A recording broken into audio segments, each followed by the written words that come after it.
Good morning, good evening, good afternoon, wherever you are and wherever you're watching from, whether you're watching us and joining us live or you're listening to the podcast, we're glad that you're here.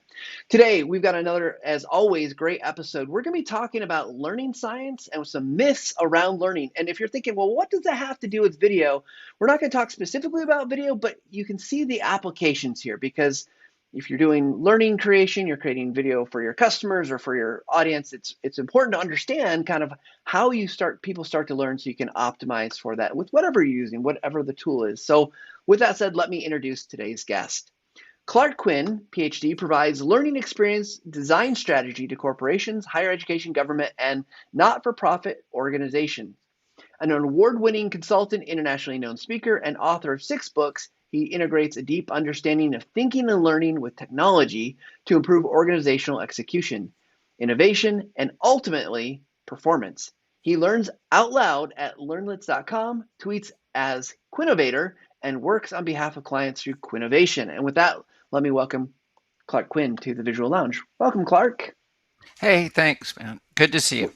Good to see you. So glad that you're here. And I have I'll just fanboy for a second. I have from afar watched you at conferences and honestly been intimidated to talk to you. But here's what changed. I heard you say that you're like I like talking to people, but I'm just not the type to go up to people, and that opened a door for me. So I was really grateful for that because I really have. I've gone to your sessions and I've learned a lot, and always appreciative of your insight and leadership in the industry. So it's a real pleasure to have you with us today.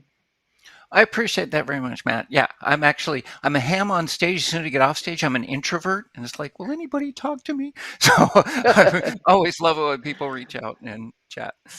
Yeah. So today, one of the reasons I wanted to have you on the show is because I think there's this whole world out there. When I think about the people that might listen to this show, they're probably making some kind of training or they're making visuals for a purpose.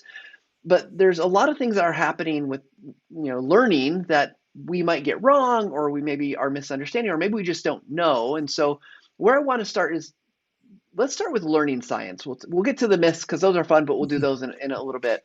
So for those who maybe have never heard of learning science, what does that mean? Because I'm sure there's probably 12 definitions, but for you, what would you tell us?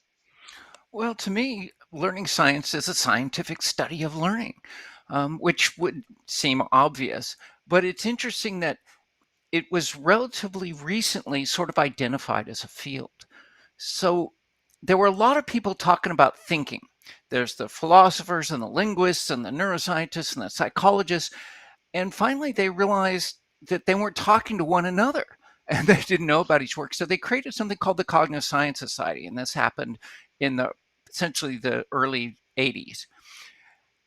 After that, another group of people, people affiliated with that recognized that there was a bunch of people looking at learning. You have instructional design and educational psychologists and cognitive psychologists and artificial intelligence. And they said, we need to be talking to each other too. So they followed the model of the cognitive science in the the early 90s. They created sort of the Learning Science Society. And that, while learning science has been going on for decades, if not centuries, that was sort of a stake in the ground about saying we're going to look cross disciplinarily at learning. And that's to me what really learning science is. And it's following the paradigms of a number of different component disciplines, but having that dialogue back and forth and saying, let's unpack learning.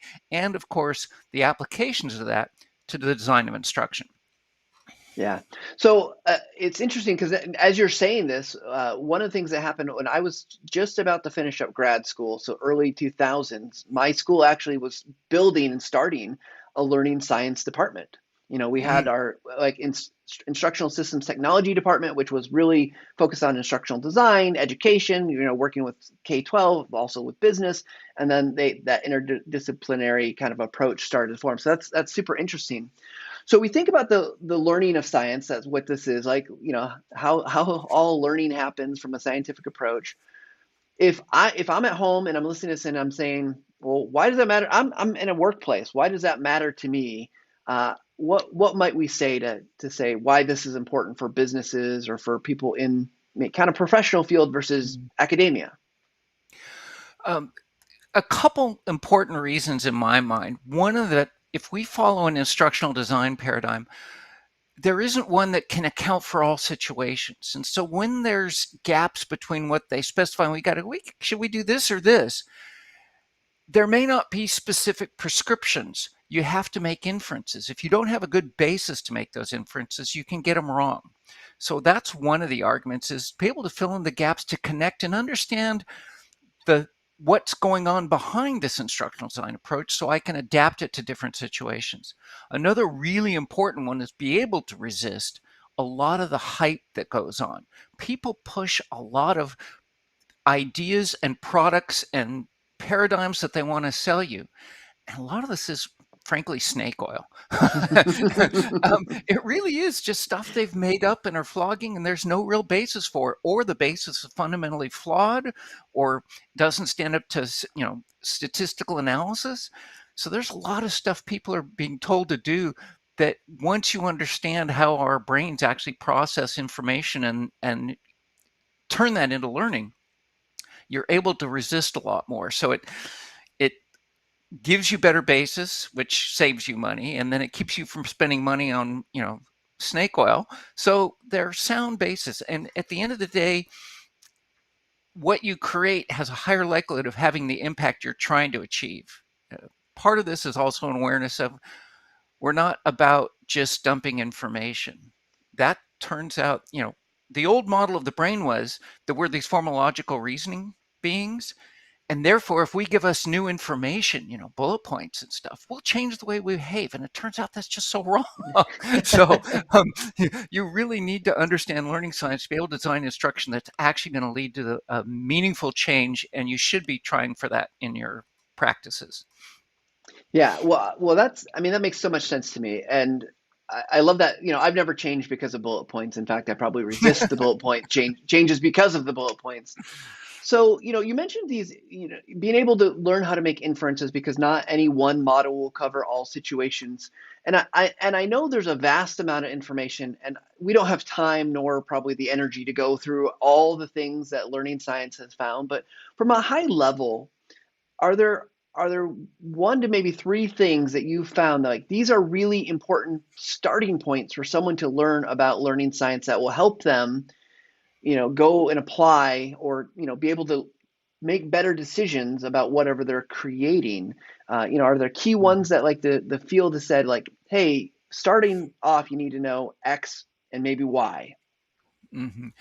Well, there are a couple things. So I'm going to frame this. I'm going to give you two different lists, and I'll explain them. The first one is sort of, what do you really need to know? And I start in my recent book on learning science. Beside, after the introduction, really the most important thing is that human information processing loop.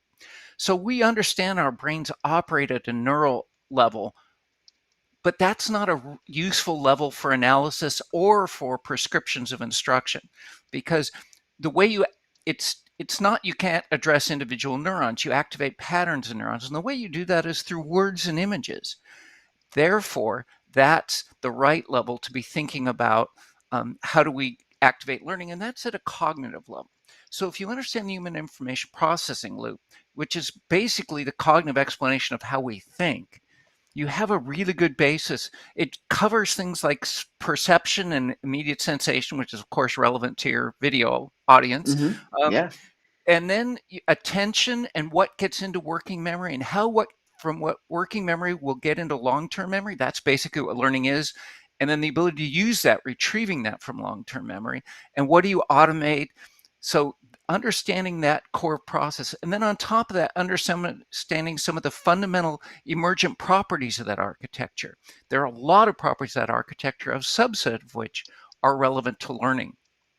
And that takes me over to the other list. What are the sort of implications you should know? And the sort of top implications I think we miss. The first one is the importance of practice.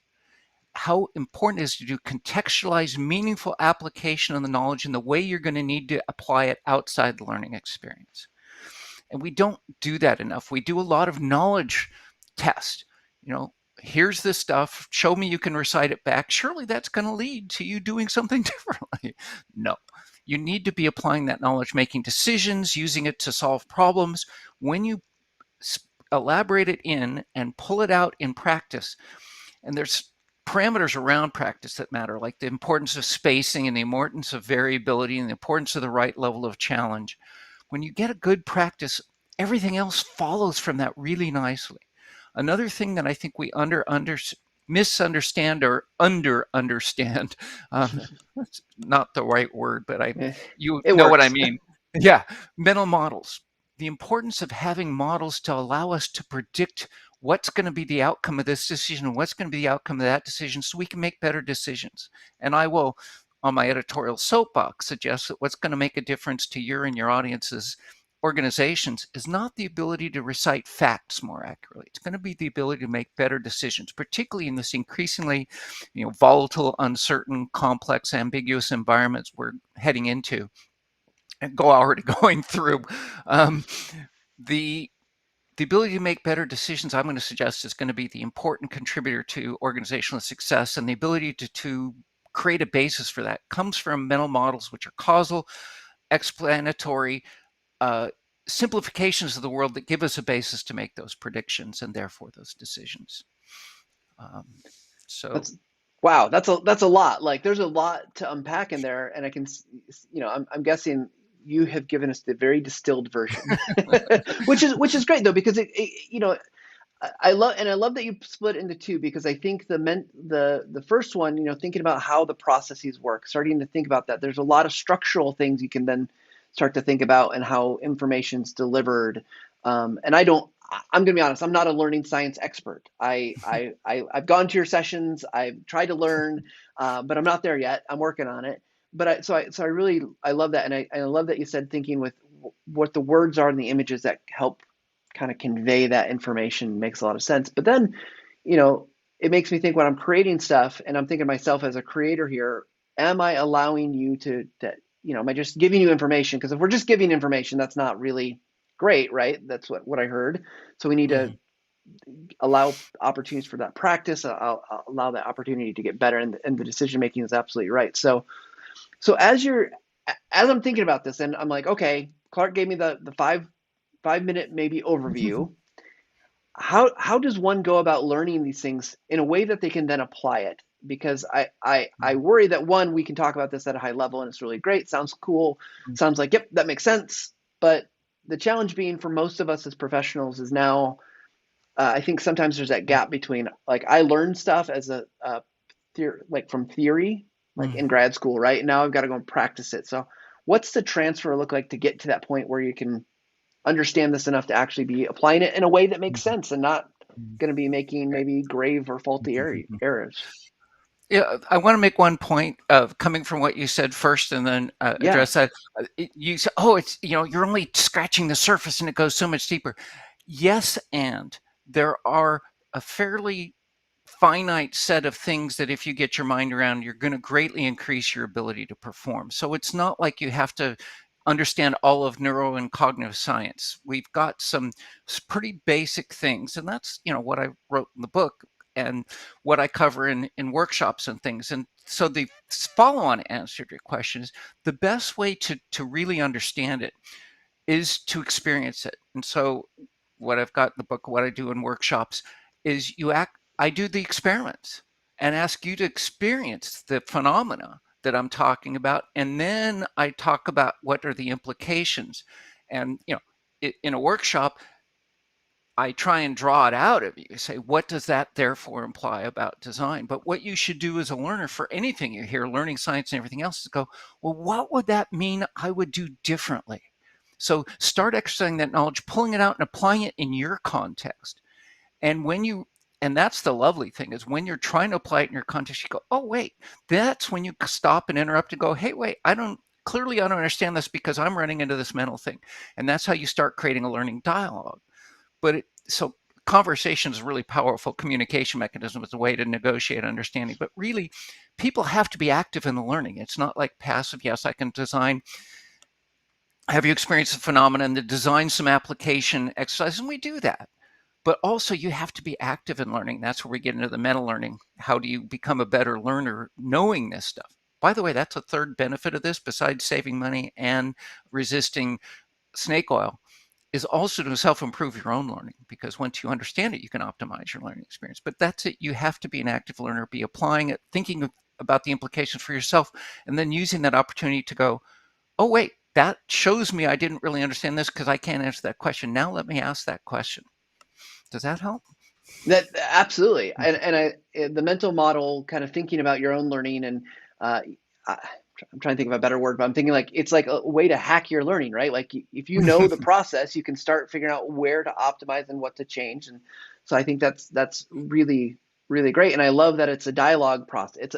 It's almost applying the thing that you just talked about, right? Like we're not just going to go and do it. We're going to practice, and we're going to learn through that practice and then develop. So I think that's really an exciting concept, and I'm thinking about application for folks who might be listening to this, typically using like Camtasia and Snagit, and thinking like, okay, we often talk about getting better at those tools and learning those tools, and it's the thing I always talk about. It's practice, right? You learn the tools through practice. So I'm curious, Clark, that you talked about the snake oil stuff, and we're going to talk about myths, but I'm curious because I think a lot of people in the field of learning development, and there's this kind of bigger field, and there's probably people outside of that field listening, but when you talk about snake oil, what are the things that we're seeing that are problematic? Because I think it's helpful to identify that so we can then, get not Mhm. have to, like worry about it.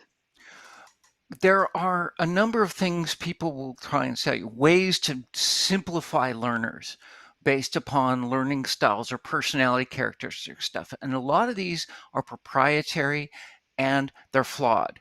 If you go back and look at the research that unpacks it, but there are also just a lot of myths about what's effective. So there's Dale's cone. We learn, remember 10% of what we read, but 90% of what we do. It turns out that's not an accurate analysis. Yes, doing is more important than reading, but we don't have good numbers on it. It's so variable depending on what we're studying. And we'll hear things like, oh, generations learn differently. There's no evidence of that.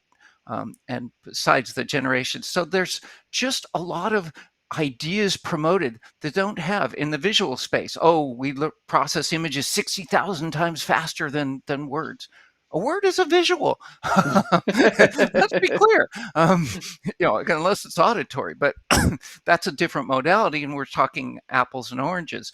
What was the other one I just read? Somebody was talking. Oh, um, it was the 1090 thing, but this time it was text versus video. And while we'd like to believe that because your audience is largely involved in visual, there's just no data that supports that. It's a ridiculous claim. How do you know what claims are valid or not, or an important outcome of having a basis in learning science and a little bit of understanding about how research is done and what's valid research and what's not? So I, I, I really want to emphasize that there are a lot of things that we are being told and are continuing to be repeated that are just bunk. Yeah. Or to use a phrase, malarkey. And Whoa, getting strong language here, Malarkey. And, you yes. know, it's interesting because I've had these conversations at TechSmith even, right? Like as we're going to, because we want to promote obviously video and visuals. I think they are important modalities along with lots of other modalities, uh, but I remember having particularly like there was the goal attention uh, myth, right? Your attention, you Attention have span of a shorter attention goldfish. than a goldfish, right? And I started doing the personally, and I think this is before I found your work. I was like going back through the links and trying to figure out where did that come from, and it was just this web of circling around and never really definitive. And but it's a great point that there's lots of things that we get told, and maybe we need to be cautious about taking things, without a grain of salt. We need a grain of salt with it. Well, it's interesting. The attention span of a goldfish actually it does go around in a circle, but it does end at a place that you can identify, and then you can identify why it's bloody wrong. um, so um, the the it turns out so it was attributed to Microsoft Canada, But it turns out it was actually Microsoft Marketing Canada, because Microsoft Canada, you might say Microsoft, that's, and Canada's just, isn't going to be really fundamentally different, but it was Microsoft Marketing. And they had copied it from a company called StatBrain that produces marketing data, marketing statistic and hype. They had gotten it from a study done in Germany where they'd looked at how long people spent on a web page, and then several years later they decided to go back and look and found out that people were spending less time on web pages. And StatBrain stupidly went, "Oh, that means our attention span has dropped," instead of going, well, are there any other explanations? Like maybe pages load faster. Maybe we have gotten several years better at interpreting whether a web page is worth paying attention to or not. All sorts of other things. So and where they got the attention span of a goldfish, we don't know how to measure the attention span of a goldfish. We know they can remember things because when you come back to feed them, there they are at the top going, "Oh, I see the hen coming and I'm going to go up and get my food." They've even taught goldfish to drive vehicles. That was just recently in the news. In Israel, they created a special tank that had things that could detect the goldfish motion and would steer on it. And they, by reinforcing the goldfish, got them to drive to the end of a room, as a goal. So they have memory, but we still don't know attention. And attention's complex. I would bet your audience, most of your audience, if not all of them, have had the experience that watching a movie or reading a novel or playing a computer game and surfacing going, "Oh my, where did the time go? It was bloody more than 8 seconds," right? Yeah, for sure. And so there's a lot that goes into it, but that simplistic response is just not helpful. But yes, there are lots of ways you find different myths come from different origins or different beliefs, but they end up, dying on the shoal of research. Yeah, and I want to keep talking about myths, but a question came in that before we get too far down the myth path, I want to talk about Mhm. learning science. One of our listeners, Christy, he says, what is better? So he's given us some options here. An approach where only the minimal information is provided for a task or learning gap, or a more elaborate learning unit that also provides more possibly redundant context. So there's probably a lot in there without context. It's hard to answer, but Mhm. In general, the minimal information provided is best. Anything else can add to cognitive load.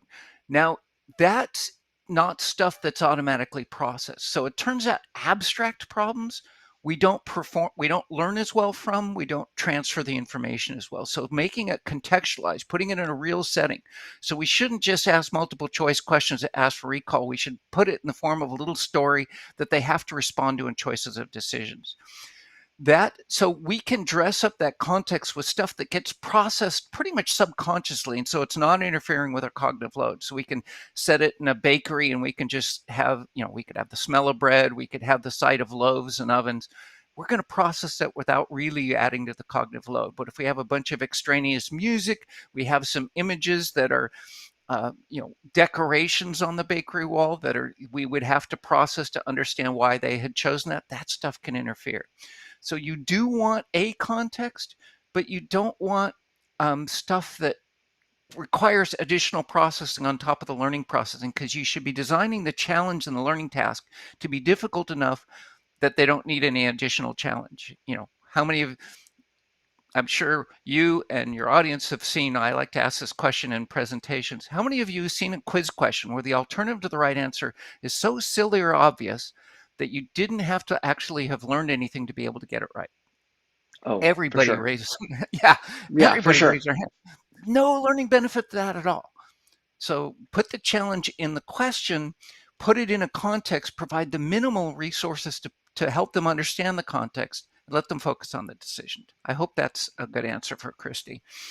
Yeah, I mean, I think it's a good answer, and it makes me think about. I mean, so I'm pulling back to my grad school days a long time ago, but it makes me think of the one of the theories I actually remember a lot about is Vygotsky, zone of proximal development, right? Where you're looking to find basically too much, there's too little, and you're trying to find that right spot. And it sounds like what if I'm understanding you, Clark, is that in that case you want to find the right spot, the right amount of information, not too much extra, but you're not also just paring it down to its absolute bare minimum where there's no real learning happening. Well, actually, that's two different things in a sense. So Okay, one is great. cognitive load. So there's the intrinsic cognitive load of the task you're having them do, and there's the cognitive load of using the interface and stuff.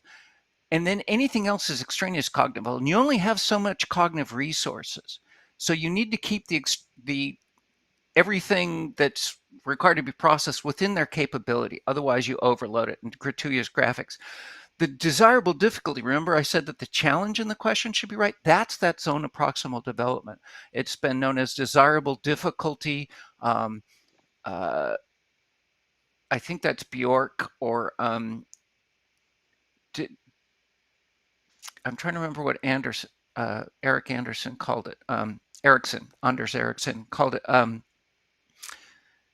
getting his name wrong. But anyways, Erickson talked about, in peak, having the right challenge. And actually, so zone of proximal, it's nice. And it actually turns out, if you look at Csikszentmihalyi's flow, he has that same diagram.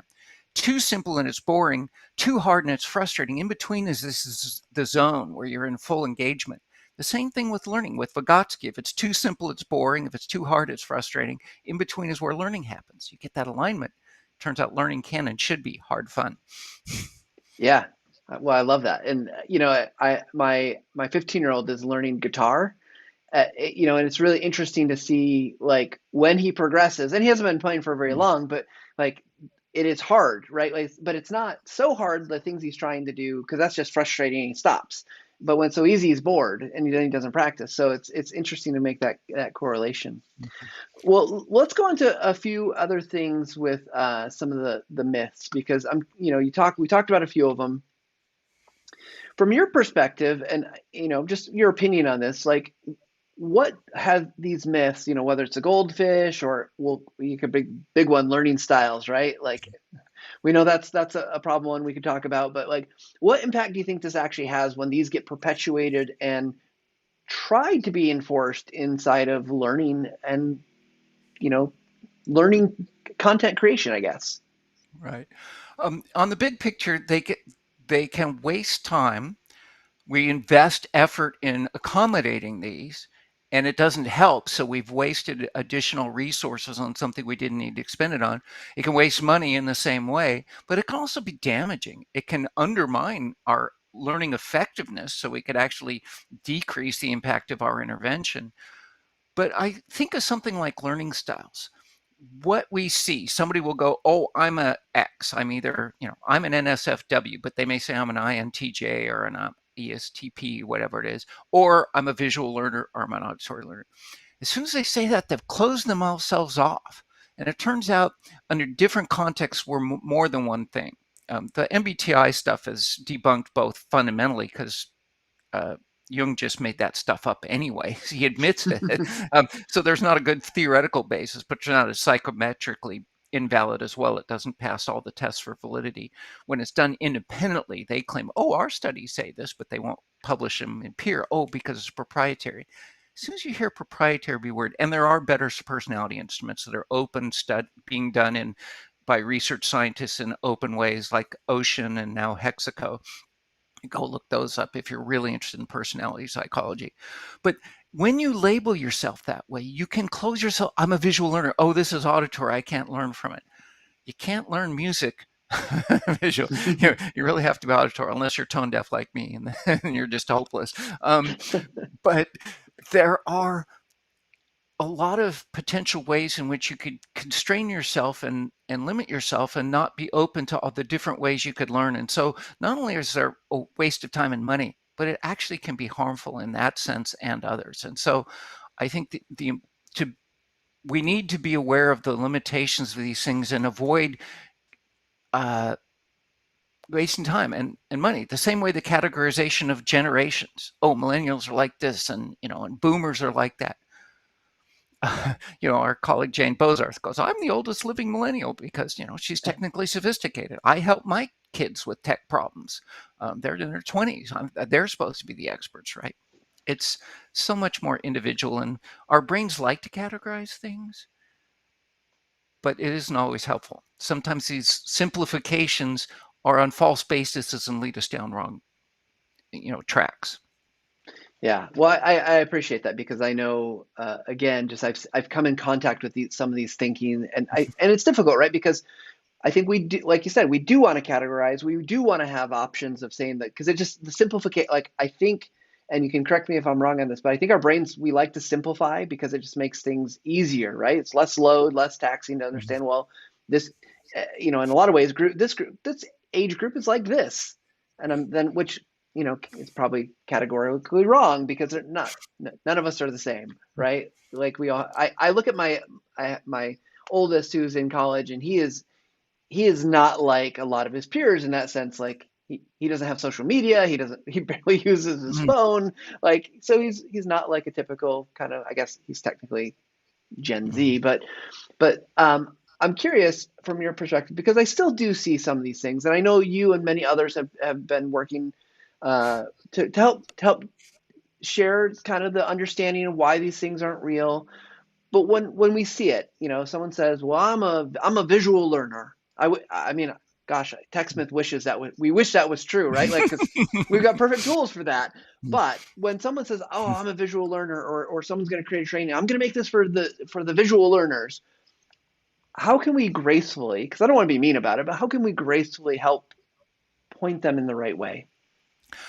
Um, so that's what I tried to do. So my book before my learning science book was on myths, and I tried to acknowledge. I think the most important thing to do is first acknowledge the appeal.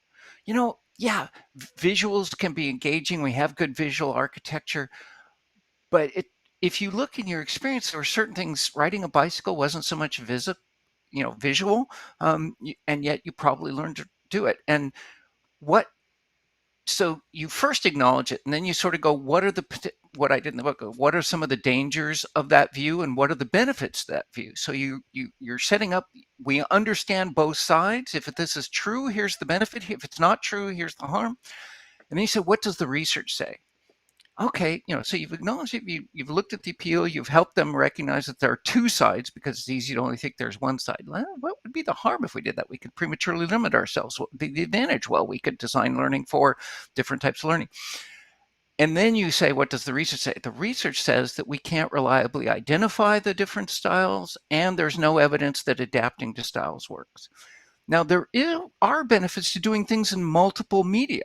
So there are benefits to having video and some pros, but it's not because of learning styles. It's because te- different types of learning goals and different types of content require different types of presentation. Video is a very flexible medium, so you can particularly capture dynamic context, which oftentimes is what people need. Um, but if you need dynamic concept, an animation is better than a video.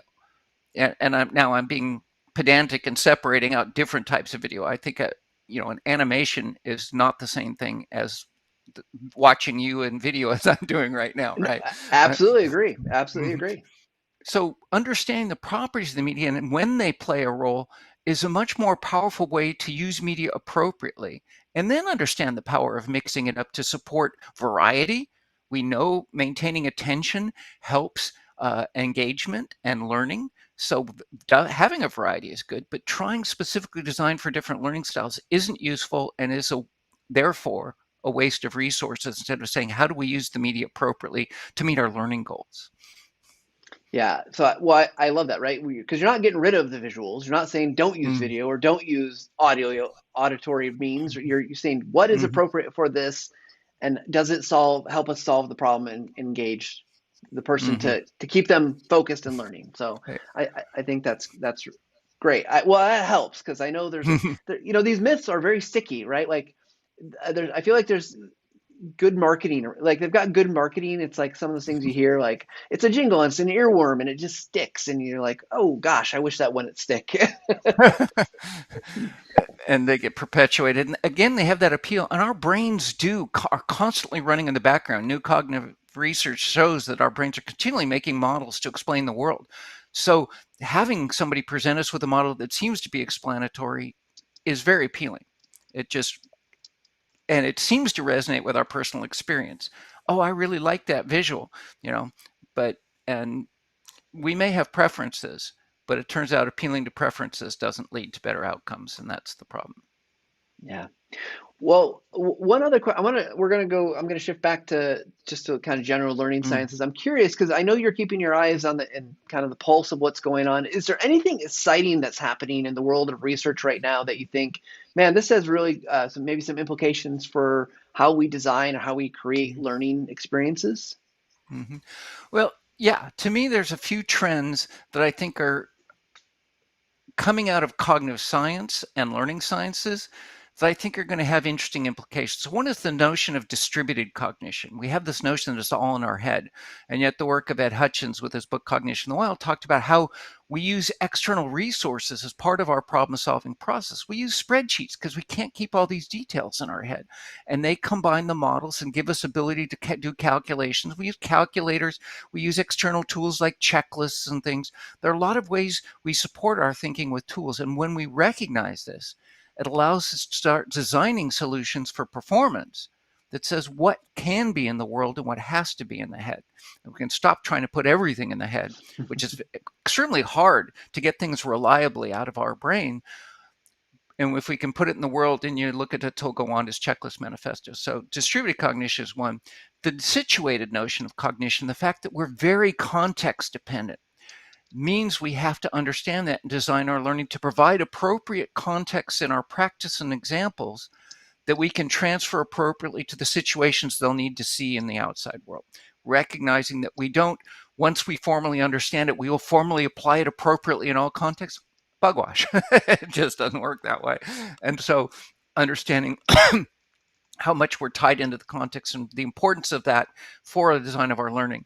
One other one that is relatively new to me, and it came from Annie Murphy Paul's book, The Extended Mind, was embodied cognition. How much our motion and um, we used to think of our five senses, and touch was one, and yet it turns out that unpacks in some very interesting things. So there's the touch of external, but also the fact that you can close your nose and touch your finger, close your eyes and touch your finger to your nose, close your nose and touch your finger to your eyes, means that there's some sort of internal system that you're using to do that. We call that proprioceptive learning. And we can use that as part of our cognition. And they're finding out that having people physically embody stuff, what Dave Gray called game storming. So people are actually Hmm. moving through processes, and the importance of gesture in supporting learning.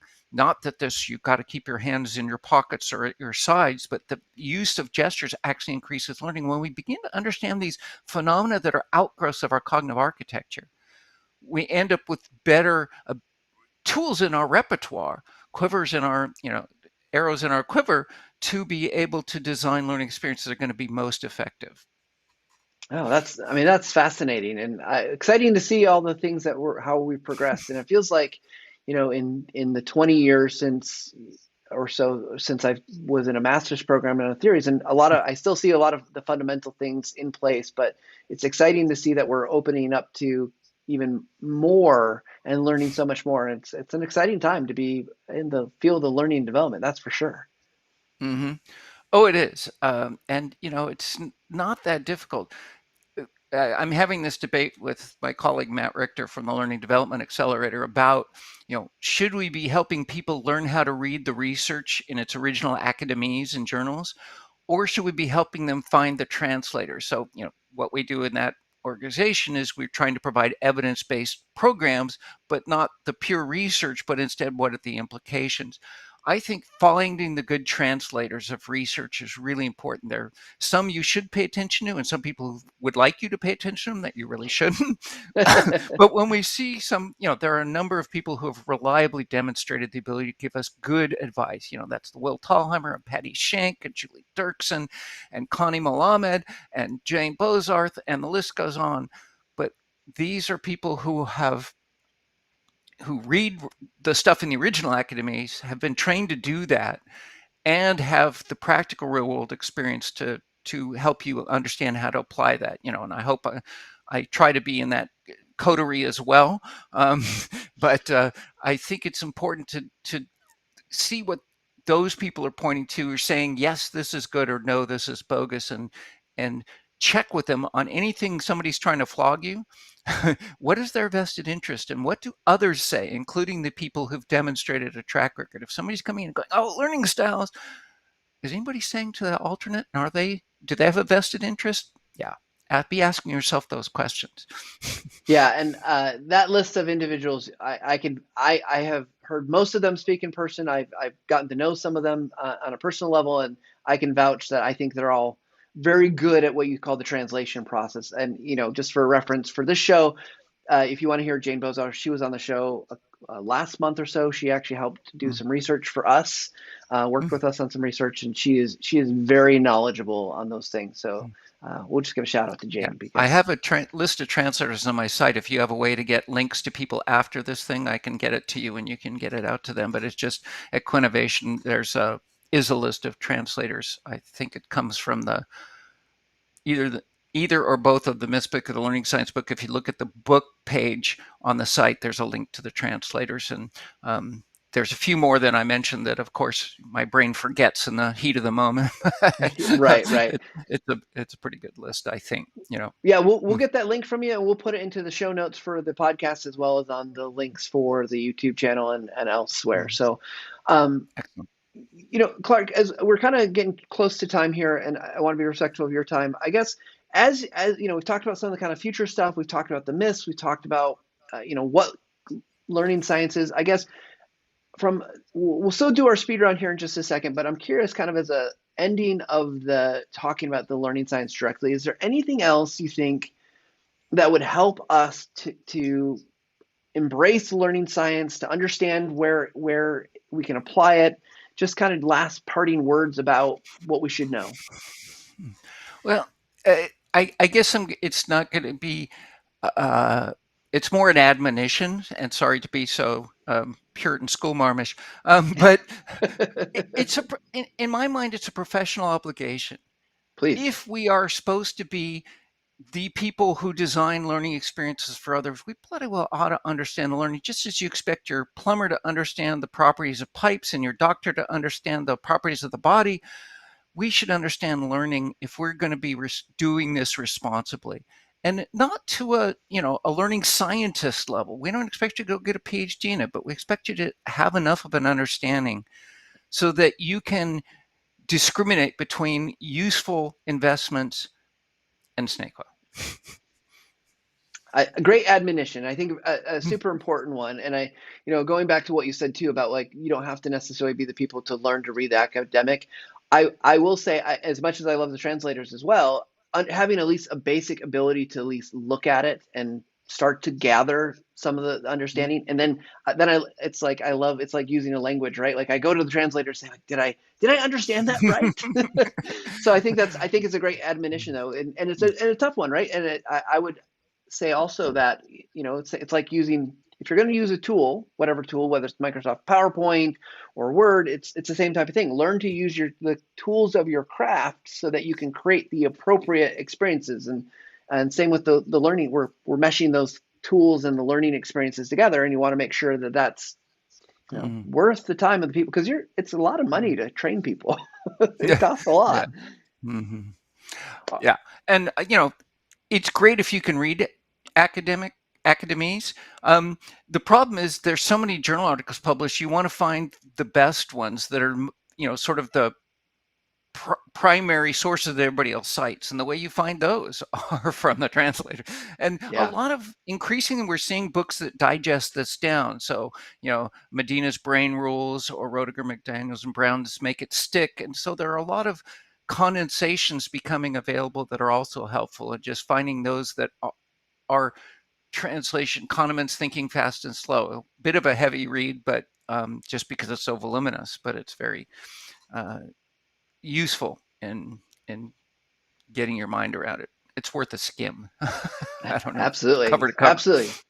Well, Yeah. we all have some homework to do. We got some reading to do, so go look at the translators. Before we wrap up today's show, though, we like to do what we call our speed round. Clark, we've already talked about this, but this is a short, quick, fast answers. No pain. There's only one really hard question, and it's the same question we ask everybody, so it's not just you. So let's jump into our speed round.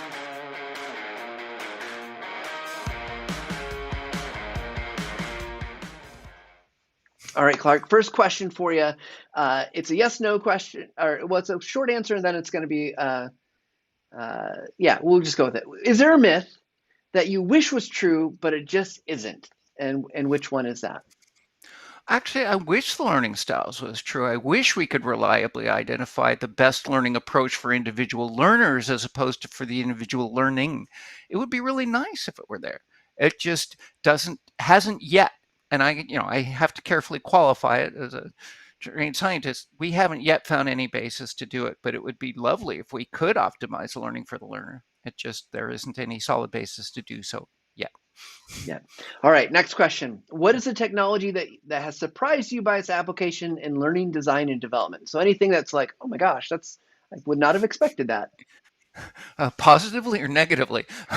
Either. Right. Yeah, I remember Second Life and now VR.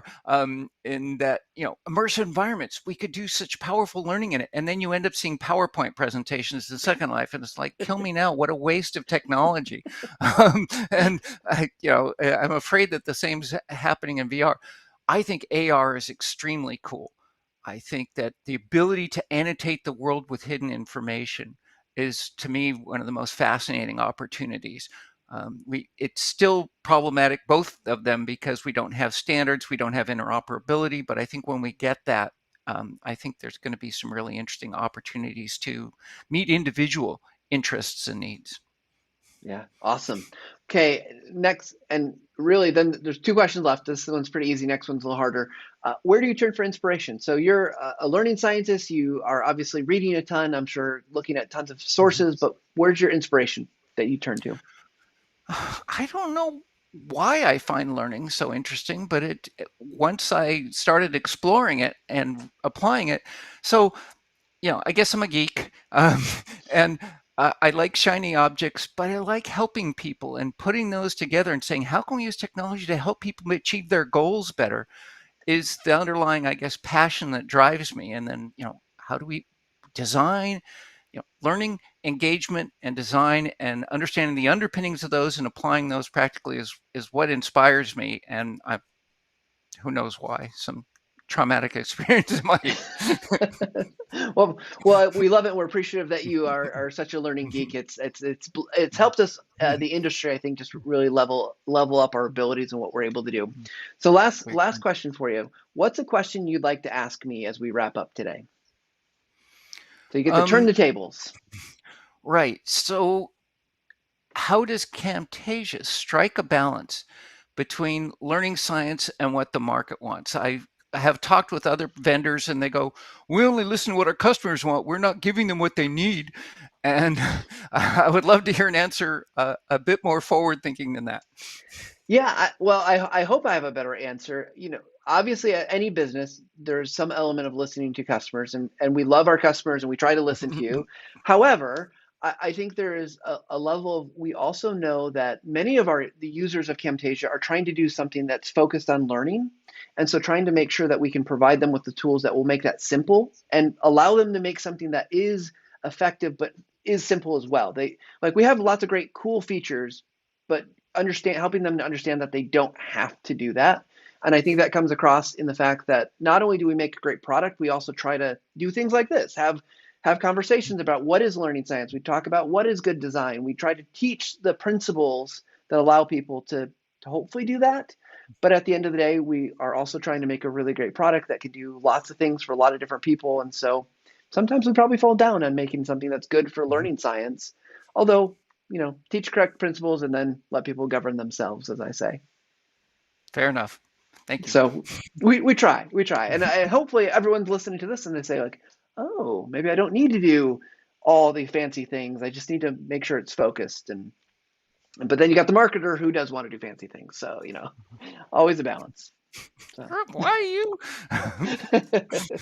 Well, Clark, thank you so much for joining me today. It's always a pleasure to get to listen to you and learn from you. And if anyone wanted to connect with you, what are the key places they can find you and read more of your stuff?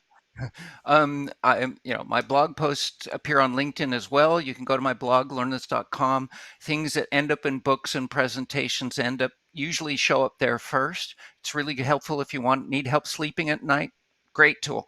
The quinnovation.com is the way to reach me. Again, LinkedIn. I'm on Twitter as at Quinnovator, as you mentioned at the beginning. So most of the social media places. Perfect. Well, thank you once again, Clark, and we always appreciate it. So, guys, go check out everything that Clark is doing and listen to the things that he's got to say, and don't get sucked in by the snake oil. Put that off. So, we appreciate everybody tuning in every single week. We're grateful for our audience that listens on the podcast.